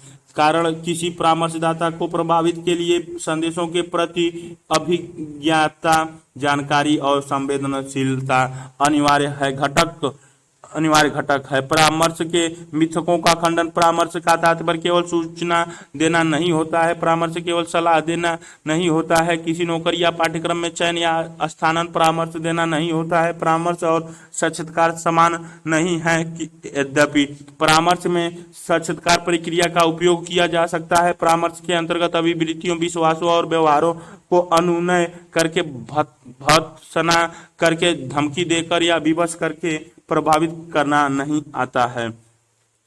प्रभावी संबंधों को विकसित करना। अधिकतर लोग जो परामर्शदाता से मदद लेते हैं उनको प्रभावी या संतोषजनक संबंध बेहद कम होते हैं या उनका पूरी तरह अभाव होता है। चूंकि व्यवहार में परिवर्तन अक्सर सामाजिक अवलंब या समर्थन को एक नेटवर्क से आता है, इसके लिए जरूरी है कि सेवार्थी दूसरे व्यक्तियों से अच्छा संबंध विकसित करने पर ध्यान दे। परामर्श संबंध वह माध्यम है जिससे इसका प्रारंभ किया जा सकता है। हम सभी की तरह परामर्शदाता भी पूर्ण नहीं होते हैं, लेकिन दूसरे की तुलना में स्वस्थ एवं सहायक संबंधों का विकास करने की विशेषताओं में प्रशिक्षण प्राप्त होते हैं। संक्षेप में, परामर्श में सेवार्थी के लिए एक से अधिक परिणामों की अपेक्षा होती है जो एक साथ ही घटित होते हैं। सेवार्थी में होने वाली प्रभावी व्यवहार परिवर्तन बहुपक्षीय होते हैं। इसको इस रूप में देखा जा सकता है कि सेवार्थी अधिक जिम्मेदारी ले और अंतर्दृष्टि विकसित करे, विभिन्न प्रकार के व्यवहार करे तथा अधिक प्रभावी संबंध विकसित करने का प्रयास करे। प्रभावी सहायक की विशेषताएं। प्रशिक्षित सहायक होने के कारण परामर्शदाता की जिम्मेदारी बनती है कि वह सुनिश्चित करे कि उसके परामर्श से सेवार्थी को लाभ हो तथा उसके चिकित्सा परक उद्देश्य हासिल हो सके। सरावड़ एवं पुनर्वाक्य विन्यास क्रियाकलाप 9.3। इस क्रियाकलाप के लिए 3 विद्यार्थी की आवश्यकता है। और अपरामर्शदाता की भूमिका निभाएगा जो श्रवण का अभ्यास करेगा। उसकी भूमिका यह होगी कि वह सुने गए विभिन्न शब्दों को सेवार्थी के समक्ष दोहराए और केवल यही नहीं सुनेगा कि क्या कहा गया है, बल्कि कैसे शरीर भाषा कहा गया है, उसके पीछे भावना क्या थी, वो से किस ऐसी समस्या की चर्चा करेगा जिसका वह इस समय सामना कर रहा हो। स्वप्रेक्षक की भूमिका निभाएगा और इसको नोट करेगा कि वह कितना अच्छा श्रवण करता है और वह करीब 10 मिनट तक अंतःक्रिया करेंगे। अंतःक्रिया समाप्त हो जाने के बाद और वह से अपने परीक्षणों की चर्चा करेगा। वह भी और के साथ अज्ञेय स्वप्रेक्षण संबंधी परीक्षणों की चर्चा कर सकता है। प्रतिप्राप्त सत्र 10 मिनट तक का हो सकता है। इसके बाद भूमिकाओं को बदल लीजिए ताकि तीनों भूमिकाएं निभाने का अवसर मिल सके। क्रियाकलाप के अंत में आपने जो सीखा उसका सारांश प्रस्तुत कीजिए। ज्यादातर स्थितियों में परामर्श प्रक्रिया की सफलता परामर्शदाता की योग्यता, कौशल, अभिवृत्ति, व्यक्तिगत गुणों एवं उसके व्यवहार पर निर्भर करती है। इनमें से कोई भी या सभी परामर्श को प्रभावित को बढ़ा सकते हैं या सहायता क्रम को अप्रभावित बना सकते हैं। इस भाग में हम उन 4 गुणों की चर्चा करेंगे जो प्रभावी परामर्शदाता के साथ संबंधित होते हैं। इसमें सम्मिलित है पहला प्रामाणिकता, दूसरा दूसरों के प्रति सकारात्मक आदर, तीसरा तदनुभूति की योग्यता, चौथा पुनर्वाक्य विन्यास। आइए इन गुणों को संक्षिप्त में देखें। प्रामाणिकता, आपको अपने बारे में प्रतिक्षण या अपनी छवि आप के मैं को लाती है। यह स्वयं प्रत्यक्षित मैं आपके विचार, शब्द, क्रियाओं, पोशाक और जीवन शैली के माध्यम से अभिव्यक्त होता है।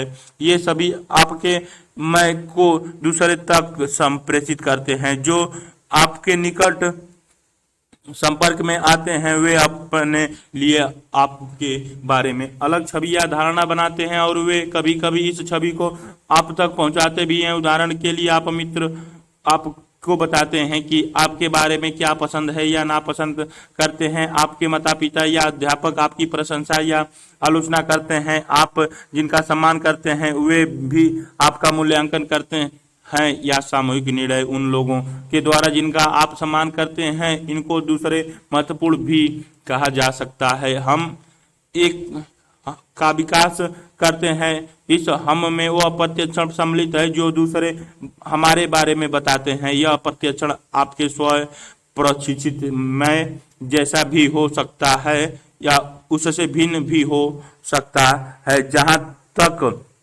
आप अपने स्वयं के बारे में अपने प्रत्यक्षण तथा दूसरों के अपने बारे में प्रत्यक्षण के प्रति जितने जानकार एवं सजग हैं उससे आपकी आत्म जागरूकता का पता चलता है। प्रामाणिकता का अर्थ है कि आपके व्यवहार की अभिव्यक्ति आपके मूल्य, भावनाओं एवं आंतरिक आत्मबिंब या आत्म छवि सेल्फ इमेज के साथ संगत होती हैं। दूसरों के प्रति सकारात्मक आदर एक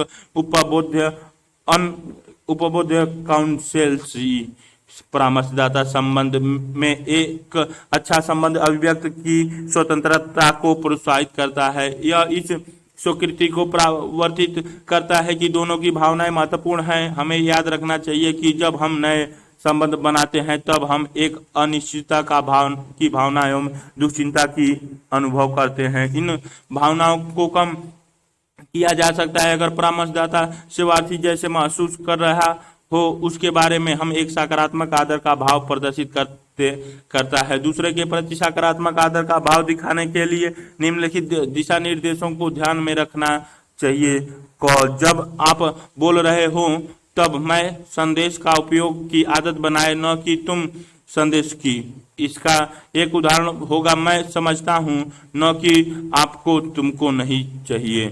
दूसरे व्यक्ति को अनुक्रिया तभी दें जब आप उसकी कही हुई बातों को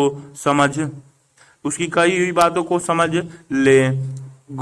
दूसरे व्यक्ति को यह स्वतंत्रता दें ताकि वह जैसा महसूस करता है वैसे बात बता सके। उसको टोके या बाधित न करें। यह मानकर न चलें कि दूसरा यह जानता है कि आप क्या सोच रहे हैं। अपने को निर्देशित आधार के अनुसार ही व्यक्त करें, अर्थात उस संदर्भ के अनुसार जिसमें बातचीत चल रही है। स्वयं या दूसरों के ऊपर कोई लेबल न लगाएं। उदाहरण, तुम एक अंतर्मुखी व्यक्ति हो इत्यादि। तीसरा, तदनुभूति। यह एक सर्वाधिक महत्वपूर्ण कौशल है जो परामर्शदाता के पास होना चाहिए। जैसा कि आप अध्याय 5 में पढ़ चुके हैं कि तदनुभूति का एक परामर्शदाता की वह योग्यता है जिसके द्वारा वह सेवार्थी की भावनाओं को उसके ही परिप्रेक्ष्य से समझाता है। यह दूसरे के जूते में क्रियाकलाप 9.4 अपने भय का सामना। इस क्रियाकलाप को किसी समूह या स्थिति में किया जा सकता है। समूह का प्रत्येक सदस्य अपना नाम प्रकट किए बिना ही अपने सबसे अधिक बेकार के संदेह, भय, दुश्चिंताएं एक कागज पर लिख ले। जब सब अपनी चिंताओं एवं भयों के बारे में लिखी गई हो तब सभी के कागज एकत्र कर एक बड़ी टोकरी में डाल दीजिए। अब समूह का प्रत्येक सदस्य टोकरी से एक कागज उठाकर बारी बारी से जोर से उन भयों को पढ़े जो कागज पर लिखे गए हैं। उसके बाद समूह चर्चा करे कि इन भयों का आधार क्या है, उनकी प्रकृति क्या है, उनके क्या संभावित कारण है, किनकी वजह से इस प्रकार के भय मन में आते हैं तथा उनको दूर करने के क्या उपाय हैं। इसी प्रक्रिया को जब तक दोहराए जब तक टोकरी के सारे कागज पढ़े न लिए जाएं। इसको पूरा करने के बाद आप जांच करें कि इस क्रियाकलाप से आपको अपने बारे में कुछ और जानने समझने में मदद मिली। भय के अलावा और किस चीज के आत्म जागरूकता की प्रक्रिया में अर्थात में और अच्छा योगदान दिया होता। कैसा लग रहा है जब कोई और आपके भयों के बारे में पढ़ रहा था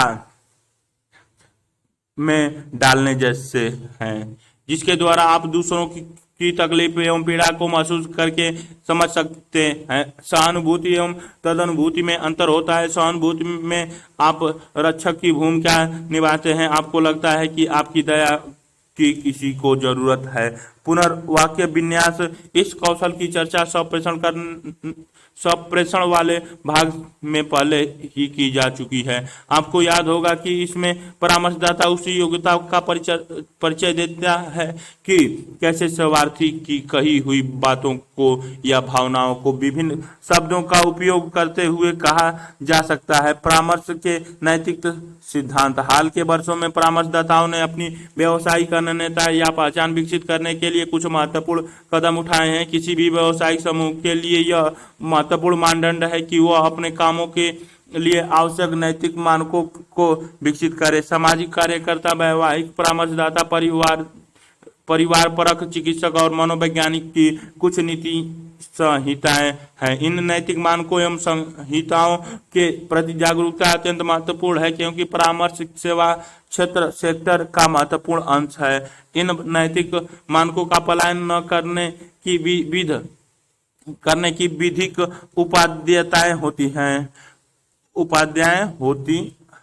परामर्श के कौशलों को सीखते हुए आपके लिए यह जानना आवश्यक है कि सेवार्थी परामर्शदाता संबंधी नैतिक आधारों पर ही निर्मित होते हैं। अमेरिकी मनोवैज्ञानिक संघ APA ने वास्तविक नैदानिक स्थितियों में व्यवहार एवं निर्णय को नियमित करने के लिए नैतिक आचरण संहिता बनाई है। परामर्श के अभ्यास से जुड़े वांछित परिणामों को पाने के लिए इन नैतिक दिशा निर्देशों का व्यावसायिक ज्ञान मददगार साबित होगा।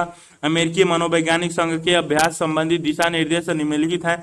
नैतिक व्यावसायिक आचरण संहिता मानक तथा दिशा निर्देशों का ज्ञान, विधियों, नियमों और अधिनियमों की जानकारी के साथ मनोवैज्ञानिक के लिए जरूरी कानूनों की जानकारी भी आवश्यक है। विभिन्न नैदानिक स्थितियों में नैतिक एवं विधिक मुद्दों को पहचानना और उनका विश्लेषण करना, नैदानिक स्थिति में अपनी अभिवृत्तियों एवं व्यवहारों के नैतिक विमाओं को पहचानना और समझना, जब भी नैतिक मुद्दों का सामना हो तब उपयुक्त सूचनाओं एवं सलाह को प्राप्त करना, नैतिक मुद्दों से संबंधित उपयुक्त व्यावसायिक अग्रहिता का अभ्यास करना। प्रमुख पद, अनुप्रयुक्त मनोवैज्ञानिक मूल्यांकन कौशल, संज्ञानात्मक कौशल, स्व क्षमता परामर्श, नैतिक प्रोक्षण, अंतर्वैयक्तिक जागरूकता, अंतर्वेशन एवं परामर्श कौशल और वस्तुनिष्ठा मुक्त मानसिक समस्या समाधान कौशल। मनोवैज्ञानिक मूल्यांकन, मनोवैज्ञानिक प्रशिक्षण, परावर्ती या मननात्मक कौशल, आत्म जागरूकता, संवेदनशीलता, विश्वास परकशीलता। सारांश, सामान्य एवं विशिष्ट कौशलों से मनोवैज्ञानिक के लिए उन मूल क्षमताओं के आधार पर निर्मित होते हैं जिससे वे दायित्व युक्त नैतिक व्यवहार करते हैं। किसी भी व्यवसायिक क्षेत्र में प्रवेश करने के पूर्व मनोवैज्ञानिकों के लिए यह आवश्यक हो जाता है कि वे स्वयं को इन अपरिहार्य क्षमताओं में प्रवीण करें। सामान्य कौशल में बौद्धिक एवं वैयक्तिक कौशल दोनों शामिल होते हैं। ये दोनों कौशल सभी व्यावसायिक मनोवैज्ञानिकों के लिए आवश्यक हैं, चाहे वे नैदानिक एवं स्वास्थ्य मनोवैज्ञानिक के क्षेत्र के हों, औद्योगिक, संगठनात्मक, सामाजिक, शैक्षिक या पर्यावरणीय मनोवैज्ञानिक से संबंधित हों या एक सलाहकार की तरह कार्य कर रहे हों। विशिष्ट कौशल मनोवैज्ञानिक सेवाओं के क्षेत्र के लिए मूल अवधारणा कौशल है। उदाहरण के लिए नैदानिक स्थिति में कार्य करने वाले मनोवैज्ञानिक के लिए आवश्यक है कि वे चिकित्सा परक हस्तक्षेप की विभिन्न तकनीकों, मनोवैज्ञानिक मूल्यांकन एवं परामर्श में प्रशिक्षण प्राप्त करें। प्रभावी मनोवैज्ञानिक के रूप में विकसित होने के लिए मनोवैज्ञानिक में स्व क्षमता, अखंडता, व्यावसायिक एवं वैज्ञानिक उत्तरदायित्व, लोगों के अधिकारों तथा मर्यादाओं के प्रति सम्मान की भावना आदि का होना आवश्यक है। प्रशिक्षण कौशल भी आधारभूत कौशल हैं जिनका उपयोग मनोवैज्ञानिक व्यवहार के बारे में अंतर्दृष्टि विकसित करने के लिए एक प्रारंभिक बिंदु के रूप में करते हैं। प्रशिक्षण के दो प्रमुख उपागम में है प्राकृतिकवादी प्रशिक्षण और सहभागी प्रशिक्षण। स्वप्रशिक्षण वह प्रक्रिया है जिसके द्वारा अर्थ का संचरण एक व्यक्ति से दूसरे व्यक्ति तक किया जाता है। अंतर्वैयक्तिक स्वप्रशिक्षण के लिए वाचन और श्रेणी दोनों केंद्रीय भूमिका रखते हैं। भाषा संप्रेषण के लिए आवश्यक है कि इसका उपयोग श्रोताओं की विशेषताओं को ध्यान में रखकर करना चाहिए। अवाचिक संकेत जैसे हाव भाव, भंगिमाएं, हाथों की गति आदि का भी उपयोग कर विचारों का संप्रेषण किया जाता है। एक उचित संदेशों की रचना करना, पर्यावरणीय शोर को नियंत्रित करना तथा प्राप्ति देना कुछ तरीके हैं जिनके द्वारा प्रभावी संप्रेषण में होने वाली विकृतियों को कम किया जा सकता है। साक्षात्कार मुखोन्मुखी आमने सामने के वार्तालाप की प्रक्रिया है। यह 3 अवस्थाओं में आगे बढ़ती है: प्रारंभिक तैयारी, प्रश्न और उत्तर तथा समापन अवस्था। मनोवैज्ञानिक प्रशिक्षण के कौशल विकसित करना अत्यंत महत्वपूर्ण है क्योंकि प्रशिक्षण में व्यक्तियों एवं समूहों का मूल्यांकन अनेक उद्देश्यों से किया जाता है। इसके संचालन, अंकन और व्याख्यान के लिए प्रशिक्षण आवश्यक है। परामर्श में सहायतापरक संबंध होता है जिसमें सम्मिलित होता है वह जो मदद चाह रहा है तथा वह जो मदद देने की इच्छुक है। प्रभावी परामर्शदाता के लिए आवश्यक गुणों में एक प्रमाणिक सम्मिलित होते हैं, दूसरे के प्रति सकारात्मक आदर, तदनुभूति की योग्यता और पुनर्वाक्य विन्यास है। परियोजनाएं मनोवैज्ञानिक में 3-4 अलग अलग क्षेत्र को पहचानिए। उदाहरण के लिए आप एक नैदानिक मनोवैज्ञानिक, एक परामर्शदाता तथा एक शिक्षा मनोवैज्ञानिक का चयन कर सकते हैं। इस संबंध में सूचना एकत्र कीजिए कि वे किस प्रकार का कार्य करते हैं तथा वे मनोवैज्ञानिक अपने अनूठे परिवेश में किन कौशलों का उपयोग करते हैं। इन मनोवैज्ञानिक द्वारा किए जा रहे कार्यों से संबंधित स्व क्षमताओं को पहचानने के लिए आप या तो एक प्रश्नावली का विकास कर सकते हैं या सभी के साथ व्यक्तिगत साक्षात्कार कर सकते हैं। एक रिपोर्ट तैयार कर कक्षा में उस पर चर्चा कीजिए। मनोवैज्ञानिकों के लिए आवश्यक कौशलों की सूची में से किसी एक कौशल का चयन कीजिए। उस विशेष कौशल से जुड़े सैद्धांतिक और व्यावसायिक पक्षों के बारे में सूचना एकत्र कीजिए। प्राप्त सूचना के आधार पर इस कौशल को वर्धित करने की आवश्यकता चरणों को सुझाइए। कक्षा में उसकी प्रस्तुतिकरण कीजिए। वेबलिंक्स www.allpsycho.com से www.library UNISA education resource subject counsellor AP से शैक्षिक शोध। अध्याय का प्रारंभ करते समय विद्यार्थी से जीवन के विभिन्न क्षेत्रों पक्षों में मनोवैज्ञानिक बढ़ते अनुप्रयोगों उपयोगिताओं के बारे में पूछिए। विभिन्न क्षेत्रों में कार्य कर रहे मनोवैज्ञानिकों के लिए आवश्यक कौशलों और स्व क्षमताओं पर विद्यार्थियों के विचार वेश खुली बहस करने के लिए कहा जा सकता है। अध्यापक कुछ नौचारी विधियों जैसे व्यक्तिवृत्त, वृत्तांत तथा भूमिका निर्वाह का उपयोग करके संप्रेषण कौशल, प्रभावी श्रवण एवं पुनर्वाक्य विन्यास आदि का निर्देशन कर सकते हैं। विशेष रूप से इनको समझने में सहायक होगा। मनोवैज्ञानिक में प्रायोगिक कार्य के लिए दिशा निर्देश।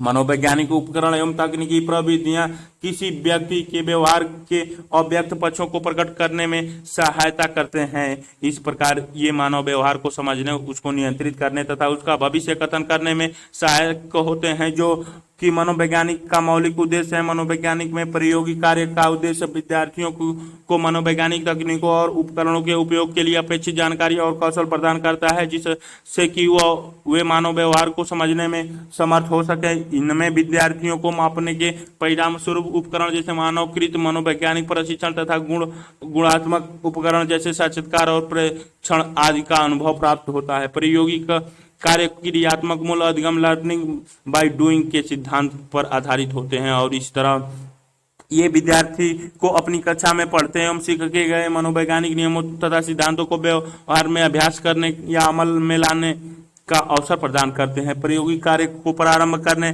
के पहले यह सुनिश्चित कर लेना आवश्यक होगा कि विद्यार्थी को मनोविज्ञान अनुसंधान की विभिन्न विधियों और उनके गुणों और अवगुणों मूल्यांकन की जाने वाली व्यवहारपरक विशेषताओं मनोवैज्ञानिक प्रशिक्षण के रूप में इनको उपयोग तथा उनके दुरुपयोग से बचने के लिए नैतिक दिशा निर्देश का पर्याप्त ज्ञान आवश्यक है। कक्षा 12 के लिए निर्धारित मनोवैज्ञानिक के पाठ्य विवरण को ध्यान में रखते हुए विद्यार्थियों को मनोवैज्ञानिक प्रशिक्षण से जुड़े प्रायोगिक कार्य करने होंगे, जिनमें बुद्धि, व्यक्तित्व, अभिक्षमता, समायोजन, अभिवृत्ति, आत्मस्वप्रत्यय तथा दुश्चिंता आदि विभिन्न क्षेत्रों के मानकीकृत प्रशिक्षण का उपयोग करना सम्मिलित है।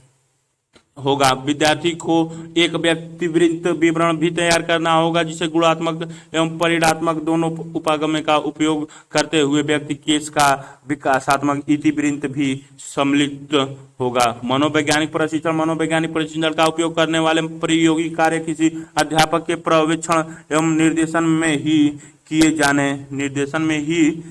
जाने चाहिए। जैसा कि आप 11वीं में पहले ही पढ़ चुके हैं कि एक मनोवैज्ञानिक प्रशिक्षण अनिवार्य रूप से किसी व्यवहार परिदृश्य का एक वस्तुनिष्ठ एवं मानकीकृत माप है। कक्षा 12 में आप बुद्धि एवं अभिक्षमता अध्याय 1, अभिव्यक्ति एवं आत्मसप्रत्यय अध्याय 2, समायोजन में दुश्चिंता अध्याय 3 तथा अभिवृत्ति अध्याय 6 के सप्रत्ययों के बारे में जानेंगे। आपको इन क्षेत्रों में प्रयुक्त होने वाले मनोवैज्ञानिक प्रशिक्षण के संचालन का व्यवहार प्रशिक्षण भी लेना होगा, ताकि इन प्रशिक्षण से प्राप्त होने वाले प्रदत्तियों को अंक प्रदान करने एवं उसकी व्याख्या करने की योग्यता आप में विकसित हो सके। दूसरे शब्दों में व्यवहारिक प्रशिक्षण मानव व्यवहार की विभिन्न विमाओं जैसे बौद्धिक योग्यता, समग्र व्यक्तित्व, वृत्त विवरण, विशिष्ट अभिक्षमताएं, समायोजन की क्षमता, अभिवृत्ति, वित्त विवरण, आत्मसप्रत्यय तथा दुश्चिंता स्तर आदि का मूल्यांकन करने में आपकी सहायता करेगा। प्रशिक्षण प्रशासन मनोवैज्ञानिक प्रशिक्षण की परिशुद्धता, प्रशिक्षण दशाओं प्रशिक्षण सामग्री, प्रशिक्षण प्रक्रिया और मानकों में मानकीकरण से प्राप्त होती हैं, जो कि प्रशिक्षण निर्माण, उसके प्रशासन एवं व्याख्या के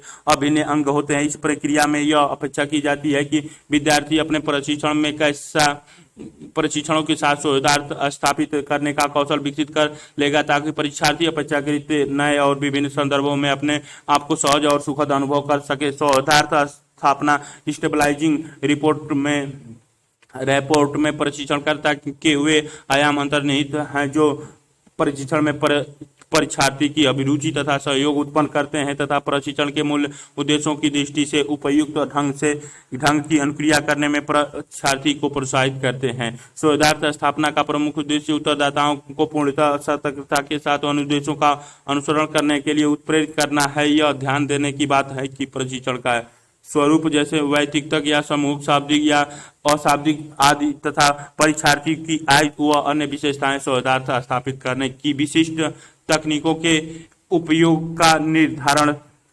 निर्धारण करती है। उदाहरणतः शैक्षिक दृष्टि से सुविधा वंचित पृष्ठभूमियों के बच्चों के परीक्षण करते समय परीक्षणकर्ता द्वारा यह मान लेना उपयुक्त नहीं है कि बच्चे शैक्षिक कार्यों पर अच्छा निष्पादन करने के लिए सहज रूप से उत्प्रेरित हो जाएंगे। इसीलिए ऐसी स्थितियों में परीक्षणकर्ता उनके साथ शोधार्थ स्थापित करने के लिए विशेष रूप से प्रयास करता है। शोधार्थ स्थापित करते समय परीक्षणकर्ता परीक्षार्थियों को प्रशिक्षण से प्राप्त प्रदत्तियों को गोपनीयता का भी आश्वासन देता है। परीक्षार्थियों को प्रशिक्षण का उद्देश्य तथा प्रशिक्षण से प्राप्त परिणामों के उपयोग से भी अवगत कराया जाता है।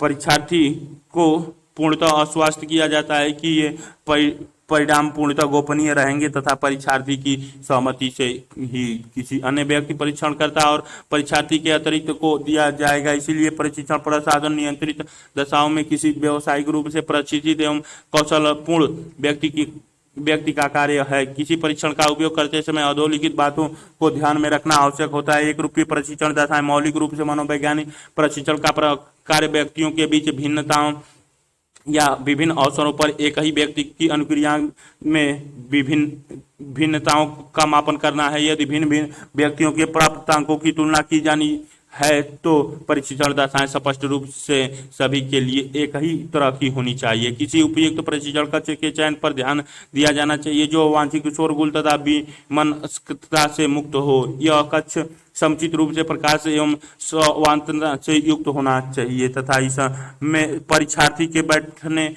की उचित व्यवस्था भी होनी चाहिए। मानवकृत अनुदेश प्रशिक्षण दशाओं की एक रूपता सुनिश्चित करने के लिए परीक्षण निर्माता इसको प्रोत्साहित करने के लिए विस्तृत निर्देश प्रदान करता है। मानवकृत निर्देशों में प्रयुक्त होने वाली वास्तविक सामग्री समय सीमा यदि निर्धारित हो। परीक्षार्थियों के लिए मौखिक अनुदेश, प्रारंभिक निर्देश, परीक्षार्थियों के प्रश्न चिन्ह और को प्रबंध करने के तरीके तथा परीक्षण स्थिति के अन्य संभावित विवरण आदि सम्मिलित होते हैं। परीक्षणकर्ता का परीक्षणकर्ता ही वह व्यक्ति है जो परीक्षण को प्रशासित तथा उनके प्राप्तांकों को अंक प्रदान करता है। इसके लिए एक परिचित परीक्षणकर्ता का सब महत्व सुस्पष्ट है। उदाहरण तो यदि परीक्षणकर्ता प्राप्त रूप से योग्य नहीं है तो शुद्ध या गलत अंक प्रदान करने की विधि परीक्षण प्राप्त अंकों को निरर्थक बना सकती है। किसी भी मानवकृत परीक्षण के लिए एक पुस्तिका या मैनुअल होती है जिसमें परीक्षण को मनोमितिक विशेषताएं, मानक और संदर्भ सभी आदि दिए रहते हैं। इससे प्रशिक्षण प्रशासन की प्रक्रिया, अंक प्रदान करने की विधि तथा प्रशिक्षण की समय सीमा आदि की जानकारी मिलती है। प्रशिक्षण पुस्तिका में परीक्षार्थी को दिए जाने वाले अनुदेश भी सन्निहित रहते हैं। प्रशिक्षण प्राप्त अंकों की समुचित व्याख्या के लिए परीक्षार्थी तथा परीक्षण तथाओं की संपूर्ण जानकारी आवश्यक है। परीक्षण पुस्तिका में दी गई कुछ सूचनाएं जैसे परीक्षण की विश्वसनीयता, वैध मानक आदि किसी भी परीक्षण प्राप्तांक की व्याख्या के लिए प्रासंगिक होती है। इस तरह परीक्षार्थी की पृष्ठभूमि से जुड़ी कुछ सूचनाएं भी अत्यंत अत्यावश्यक होती है। उदाहरण के लिए विभिन्न कारणों से विभिन्न व्यक्तियों द्वारा एक ही समय समान प्राप्तांक प्राप्त हो सकते हैं, इसलिए इन प्राप्तांकों के निष्कर्ष एक जैसे नहीं हो सकते। अंत में कुछ विशिष्ट कारकों पर भी ध्यान देना आवश्यक है जो परीक्षण प्राप्तांकों को प्रभावित कर सकते हैं, जैसे असाधारण अस्वाभाविक परिस्थितियां तथा परीक्षार्थी की तत्कालिक संवेगिक या शारीरिक अवस्थाएं, परीक्षार्थी का परीक्षण से जुड़ा हुआ पूर्व अनुभव इत्यादि। परीक्षणकर्ता प्रशिक्षण परिणामों की समुचित और समझने योग्य व्याख्या भी परीक्षार्थियों के लिए प्रदान करता है तथा उन्हें इन परिणामों के आधार पर कुछ संतुष्टियां भी देता है। यह ध्यान देने योग्य बात यह है कि भले ही किसी परीक्षण का प्रशासन, उसका अंकन या उसकी व्याख्या समुचित ढंग से की गई हो, केवल विशिष्ट संख्यात्मक प्राप्तांकों जैसे बुद्धिलब्धि प्राप्तांक, अभिक्षमताएं प्राप्तांक आदि का उल्लेख उचित परामर्श का अवसर प्रदान किए बिना परीक्षार्थी के लिए हानिकारक भी हो सकता है। परीक्षण प्रशासन की प्रक्रिया।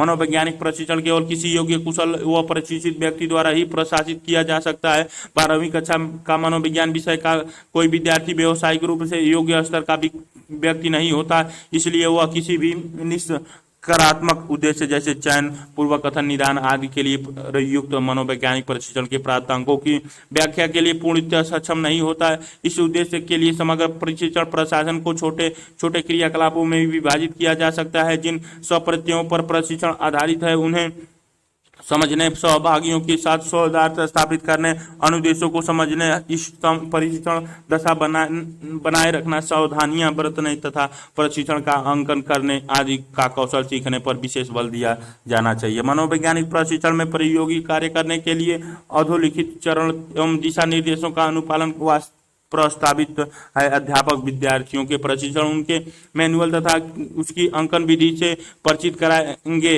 शिक्षक अपनी कक्षा में प्रशिक्षण का निर्देशन करेंगे और इससे परीक्षार्थी के साथ सौहार्द स्थापन, अनुदेश देना तथा आवश्यक सावधानियां बरतने पर विशेष बल देंगे। इसके पश्चात पूर्वी कक्षा का प्रशिक्षण होगा। विद्यार्थियों को अनुक्रिया उत्तर पत्रकों पर अपना नाम व लिखने या काल्पनिक नाम लिखने का अनुदेश दिया जा सकता है। विद्यार्थियों के उत्तर पत्रक अध्यापक द्वारा एकत्र किए जा सकते हैं। गोपनीयता बनाए रखने के लिए यह वांछनीय है कि उत्तर पत्रकों को अदल बदल कर दिया जाए या प्रत्येक उत्तर पत्रक पर काल्पनिक अंक डाल दिए जाएं। इसके बाद अध्यापक द्वारा प्रत्येक विद्यार्थी को एक उत्तर पत्रक अंकन के लिए वापस दे दिया जाता है। मैनुअल में दिए गए अनुदेशों के अनुसार विद्यार्थी को अंकन कार्य करना निर्देशित किया जाता है। उत्तर पत्रक अध्यापक के पास रखा जाना चाहिए ताकि बाद में विद्यार्थी को परीक्षण प्राप्तांक की व्याख्या का कार्य समझाते समय उनका काल्पनिक पद्धतियों के रूप में इस्तेमाल किया जा सके।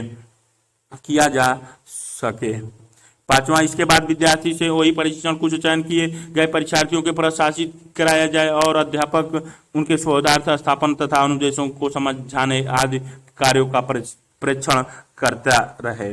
अध्यापक काल्पनिक पद्धतियों के प्राप्तांकों का उपयोग करके विद्यार्थियों को निर्देशित कर सकता है कि मानकों की सहायता से मूल्य प्राप्तांकों की व्याख्या करते समय मैनुअल को कैसे उपयोग किया जाए। विद्यार्थी को यह भी बताया जाता है कि प्रदत्त विश्लेषण के आधार पर कैसे निष्कर्ष निकाले जाते हैं। ऊपर वर्णित दिशा निर्देश के आधार पर विद्यार्थी से किए गए प्रशिक्षण की एक रिपोर्ट तैयार करने के लिए कहा जाता है। मनोवैज्ञानिक प्रशिक्षण रिपोर्ट लिखने के लिए प्रस्तावित प्रारूप अध्याय की समस्या शीर्ष जैसे कक्षा 10 के विद्यार्थियों के समायोजन, व्यक्तित्व अभिक्षमता के स्तर का अध्ययन करना, प्रस्ताव आधारभूत सप्रत्यय चर या परिवर्त्य विधि, प्रयोज्य या प्रशिक्षण, नाम, आयु, लिंग, कक्षा, टिप्पणी, पद्धतियों की को चूंकि गोपनीय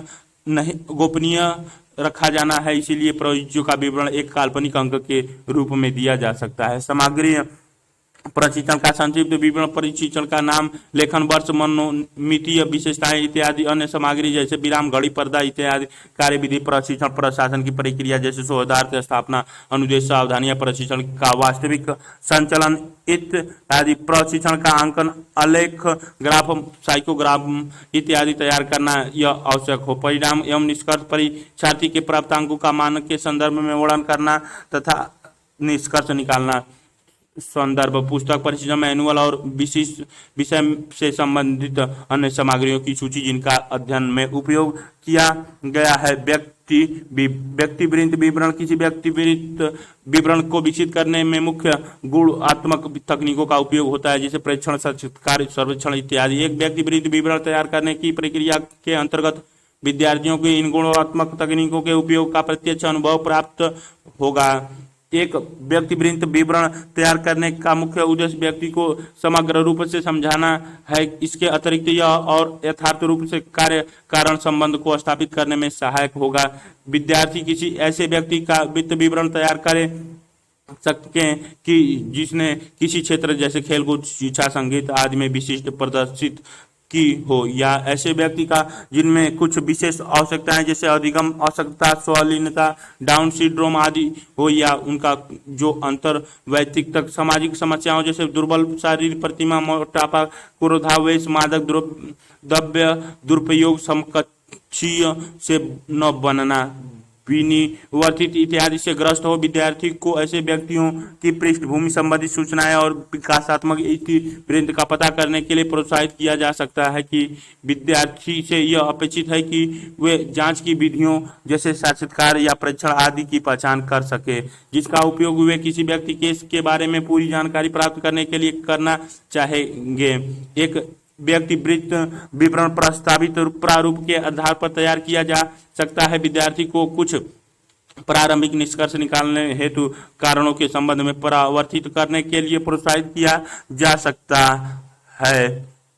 व्यक्तिवृत्त विवरण तैयार करने के लिए एक प्रस्तावित प्रारूप व्यक्तिवृत्त प्रस्तुत करने के लिए व्यापक पक्षों को शामिल करने वाला एक प्रारूप नीचे दिया गया है। यह सुझाव दिया जाता है कि व्यक्तिवृत्त अधोलिखित बिंदुओं को ध्यान में रखकर एक आख्यान की तरह विकसित किया जाना चाहिए। प्रस्तावना समस्या के स्वरूप, इसकी घटना, संभावित कारण तथा परामर्श के संभावित परिणाम आदि को प्रस्तुत करते हुए एक या दो पृष्ठों की संक्षिप्त प्रस्तावना, व्यक्तिवृत्त के संबंध में आधे पृष्ठ का संक्षिप्त विवरण। पद्धतियों का पहचान, नाम काल्पनिक हो सकता है। निर्धारण की समस्या ऐच्छिक या किसी व्यक्ति द्वारा प्रेषित जैसे शिक्षक, माता पिता या सहोदर, भाई बहन आदि में से किसके द्वारा प्रेषित किया गया है। व्यक्तिवृत्त एक पैराग्राफ में व्यक्ति की आयु, लिंग, विद्यालय का विवरण, कक्षा, ग्रेड जिसमें इस समय उसका नामांकन हो आदि सूचनाएं दी जानी चाहिए। व्यक्ति के सामाजिक आर्थिक स्थिति के बारे में सूचनाएं निम्न,